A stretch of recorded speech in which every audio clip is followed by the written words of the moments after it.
ശബരിമലയിൽ യുവതീ പ്രവേശനം അനുവദിക്കുന്നതിനെ കേന്ദ്ര സർക്കാർ ശക്തമായി എതിർത്തു. യുവതീ പ്രവേശനം അനുവദിച്ച കോടതി വിധി തെറ്റാണെന്ന് കേന്ദ്രം സുപ്രീം കോടതിയിൽ വാദം സമർപ്പിച്ചു.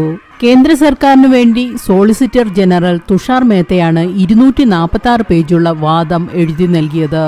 ശബരിമല അയ്യപ്പൻ നൈഷ്ഠിക ബ്രഹ്മചാരിയാണ്, അതിനാലാണ് വിലക്കെന്നും വാദത്തിൽ ചൂണ്ടിക്കാണിക്കുന്നു. നൂറ്റാണ്ടുകളായി നിലനിൽക്കുന്ന ആചാരത്തിന്റെ അടിസ്ഥാനത്തിലാണ് യുവതീ പ്രവേശനത്തിന് വിലക്കേർപ്പെടുത്തിയിരിക്കുന്നത്.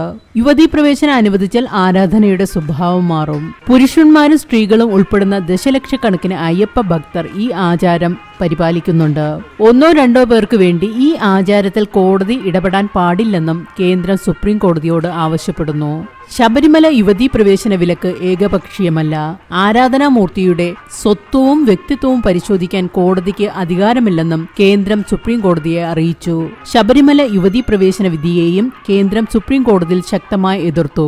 വിദേശ രാജ്യങ്ങളിലെ കോടതികൾ പുറപ്പെടുവിക്കുന്ന വിധി അതുപോലെ ഇന്ത്യയിൽ പകർത്തുന്നത് ശരിയായ പ്രവണതയല്ലെന്നാണ് കേന്ദ്രത്തിന്റെ നിലപാട്. പഞ്ചാബിൽ രജിസ്റ്റർ ചെയ്ത സംഘടനയാണ് ശബരിമലയിൽ യുവതീ പ്രവേശനത്തിനായി കോടതിയെ സമീപിച്ചതെന്നും കേന്ദ്രം ചൂണ്ടിക്കാണിച്ചു. ഈ സംഘടനയ്ക്ക് ശബരിമലയെക്കുറിച്ച് അറിയില്ലെന്നും കേന്ദ്ര സർക്കാർ തങ്ങളുടെ വാദത്തിൽ ചൂണ്ടിക്കാണിക്കുന്നു. 9 അംഗ ഭരണഘടനാ ബെഞ്ച് ഇന്നു മുതൽ വ്യാഴാഴ്ച വരെ കേസിൽ വാദം കേൾക്കാനിരിക്കെയാണ് കേന്ദ്രം തങ്ങളുടെ നിലപാട് കോടതിയിൽ എഴുതി നൽകിയത്. ചീഫ് ജസ്റ്റിസ് അധ്യക്ഷനായ 9 അംഗ ഭരണഘടനാ ബെഞ്ചാണ് വാദം കേൾക്കുന്നത്.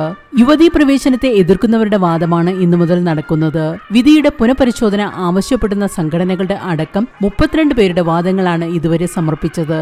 യുവതീ പ്രവേശനത്തെ അനുകൂലിക്കുന്ന 12 പേരുടെ വാദങ്ങളും സമർപ്പിക്കപ്പെട്ടിട്ടുണ്ട്.